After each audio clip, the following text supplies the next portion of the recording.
ஆமா ஆமா. நீ கூறாது, அவன் நாவால் கூறட்டும். ஆமா ஆமா. விலகுதா? யார் நான் ஏற்றுக்கொள்ளும். அவனுக்கு என்ன தோன்றுகிறதோ அதை மட்டும்தான் செய்வான். ஆனால் இப்பொழுது அவன் மனசுக்குள் அதிகமாக பாரம் போட்டு இருக்கிறது.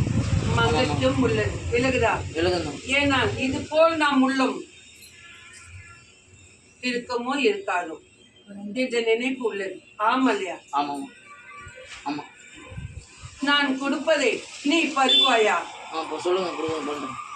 நான் கொடுக்கும் தனியை நீ பருகினால் உன் மீது இருக்க தீங்கு அனைத்தும் ஒழித்து நான் உனக்கு கரு உருவாக்கி தருகிறேன். விலகுதா? இந்த நாள் கருவுக்கு உண்ணும் நாள் அல்ல. அது என்ற நாள் வர வேண்டும் என்பதை அறிந்து கொள். விலகுதா? அந்த நாள் ஒன்று இருவரும் என் மீது மங்கை அமர வைத்து என் கனியை உண்ண சொல். ஒன்றுவிட்டு அன்று நான் கூறும்படி ஆணும் பெண்ணும் நன்றாக உள்ள சொல். விலகுதா?